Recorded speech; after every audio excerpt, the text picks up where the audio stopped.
Bonjour, bienvenue sur Bros in Safety.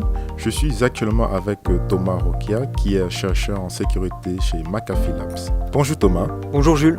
Première question, qu'est-ce qu'une backdoor ? Alors une backdoor, qu'est-ce que c'est ?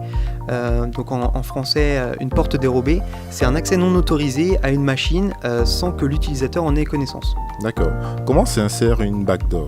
Alors l'insertion d'une backdoor, en fait, c'est tout simplement via les méthodes traditionnelles, les vecteurs d'infection traditionnels, donc via phishing, via site web compromis ou via l'exploitation d'une vulnérabilité. D'accord. Et comment faire pour se protéger de ce type d'attaque ? Pour se protéger de ce type d'attaque, il faut utiliser les techniques qu'on connaît tous, c'est-à-dire utiliser un antivirus, mettre à jour les logiciels qu'on utilise pour éviter qu'il y ait des vulnérabilités, et puis faire attention aux sites qu'on visite, ne pas ouvrir de pièces jointes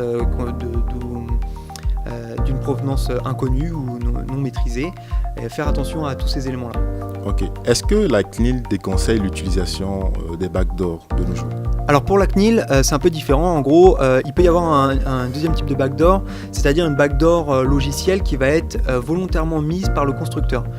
Et donc, il peut y avoir des besoins, par exemple pour la police ou la gendarmerie ou tous les organismes d'État qui, dans le cadre d'une enquête, ont besoin d'accéder à un équipement pour effectuer l'enquête et faire des investigations.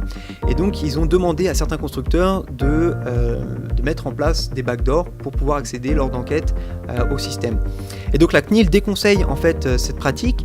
Pourquoi ? Parce que ça voudrait dire que dans tous les équipements qu'on achète, il y a potentiellement une faille ou une faille logicielle qui nous permet d'accéder, donc une backdoor qui nous permet d'accéder à distance à la machine, à l'ordinateur.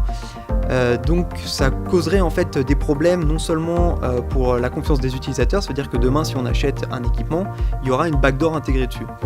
Et la seconde chose, c'est que ça ouvre des portes pour les pirates pour pouvoir pirater ce type d'équipement. Ok, merci beaucoup.